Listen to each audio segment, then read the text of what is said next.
मध्य प्रदेश सरकार का बजट आने के बाद एक बार फिर से जबलपुर वासियों को निराश होना पड़ा। जबलपुर को कोई नई सौगात न मिलने के चलते लोगों में प्रदेश सरकार के खिलाफ जबलपुर की अनदेखी करने को लेकर आक्रोश भी दिखाई दे रहा है। आर्थिक मामलों के जानकारों का कहना है कि जबलपुर में पर्यटन हब होने के बावजूद भी टूरिज्म को लेकर कोई भी घोषणा नहीं की गई है, जबकि जबलपुर टूरिज्म प्रदेश के प्रमुख शहरों में से एक है। बावजूद इसके इंदौर और भोपाल को ही तवज्जो दी गई है। इसके साथ ही किसानों को भी प्रदेश सरकार के बजट से बहुत उम्मीद थी, लेकिन उन्हें निराश होना पड़ा है। जितेंद्र पचौरी उपाध्यक्ष कैंट का कहना है कि बढ़ती महंगाई को लेकर व्यापारी वर्ग और आमजन को राहत की उम्मीद थी, लेकिन इनकी उम्मीदों पर प्रदेश सरकार ने पानी फेर दिया है। Madhya Pradesh consumer distributors association के उपाध्यक्ष निखिल पाहवा कहते हैं कि यह बजट उनकी समझ से बाहर है। केवल इसमें चुनाव को ध्यान में रखते हुए लोक लुभावने योजनाओं को बढ़ाया गया है। वहीं जबलपुर चैम्बर ऑफ कॉमर्स के अध्यक्ष प्रेम दुबे का कहना है कि प्रदेश सरकार का यह बजट चुनाव के हिसाब से बनाया गया है। इसमें सरकार ने रेवड़ी बांटी है। साथ ही सरकार ने अपनी आय बढ़ाने के लिए कोई भी नई योजनाएं नहीं लाई हैं। वहीं महाकौशल की पूरी तरह से उपेक्षा की गई है। उम्मीद थी हम सभी को कि ये चुनावी बजट होगा, इसमें काफी राहत की बात होगी आम जनता को लेकर, व्यापारी वर्ग को लेकर, न्यू यूथ जो है उनके जॉब जनरेट हो। इस तरीके की कोई ऐसी बड़ी योजनाएं तो घोषणा की नहीं गई है जिससे कि कोई व्यापारिक वर्ग या आम जनता को हो। गैस सिलेंडर को लेकर बढ़ोतरी हुई है जो आम बजट में, और ये हर घर में महंगाई वाली बात है। बहुत उम्मीद थी हम व्यापारियों को कि इस पर जिस तरह से रजिस्ट्री चार्जेस लेकर है हमारे प्रदेश में, आसपास के प्रदेश के कंपेयर से काफी ज्यादा चार्जेस हैं, उसमें किसी तरीके की कोई राहत दी जाएगी।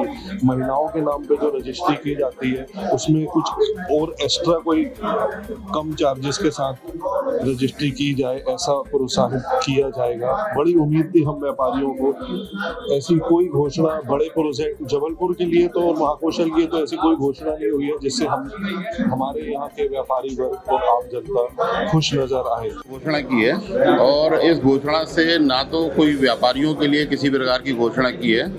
जिस तरीके से महंगाई बढ़ी है तो मैं ये देखना चाह रहा, मतलब सरकार ने किसी भी प्रकार से व्यापारियों को सहयोग नहीं दिया और ना ही किसी प्रकार का मतलब टूरिज्म के लिए जबलपुर को हमेशा सौतेला व्यवहार किया जाता है। जो भी बजट के अंदर घोषणाएं हुई हैं सिर्फ इंदौर और भोपाल के लिए हुई हैं, जबकि मध्य प्रदेश के अंदर टूरिज्म जबलपुर से अच्छा कहीं भी नहीं है। ये सरकार भी जानती है और यहाँ के बड़े बड़े नेता भी जानते हैं, लेकिन जबलपुर के लिए कुछ भी नहीं किया गया। आज के बजट के ऊपर मेरी मिलीजुली प्रक्रिया रहेगी।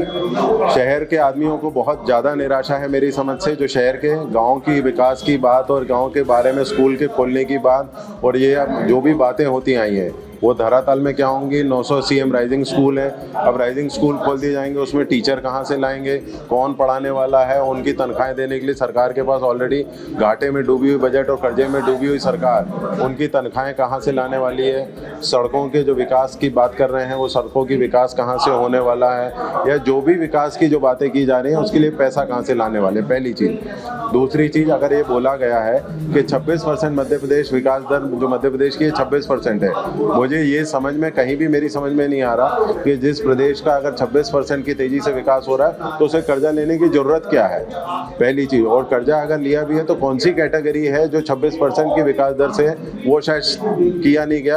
क्योंकि आज जो GDP, अगर देश की GDP 5, 6, 4%, अगर पिछले क्वार्टर की मैं बात करूं तो GDP देश की 4.4 से ग्रो कर रही है, तो मध्य प्रदेश ने ऐसा क्या कर दिया जो 26% से मध्य प्रदेश ग्रो कर रहा है। सड़कें आप बना रहे हैं, सारी चीज़ें बना रहे हैं, आपके पास पैसा कहाँ से आने वाला है। सरकार ने जो बजट पेश किया है, ये बजट देखने के बाद ऐसा लगता है कि ये बजट चुनाव के हिसाब से बनाया गया बजट है। इस पूरे बजट में सरकार ने रेवड़ी बांटने के लिए प्रबंध किया है। सब सामाजिक क्षेत्र के लिए बजट में सबसे ज़्यादा पैसे का उपयोग किया गया। सरकार ने अपनी आय बढ़ाने के लिए कोई भी नए तरह के सिस्टम को लाने की कोशिश नहीं की, और हमारे महाकौशल एरिया के साथ ये बहुत ही दुर्भाग्यजनक रहा कि जो बजट में सारा प्रावधान जो था वो इंदौर और भोपाल के लिए किया गया। इंदौर के लिए मेट्रो ट्रेन का प्रबंध, भोपाल के लिए मेट्रो ट्रेन का प्रबंध, इंडस्ट्रियल कॉरिडोर बनाया गया, वो पीतमपुर और इंदौर के लिए बनाया गया। महाकौशल एरिया के लिए कोई भी उद्योगीकरण के लिए कोई सपना, कोई भी आर्थिक पैकेज, कोई भी तरह का आर्थिक तरह की चीजें नहीं इस बजट में दिखाई दी।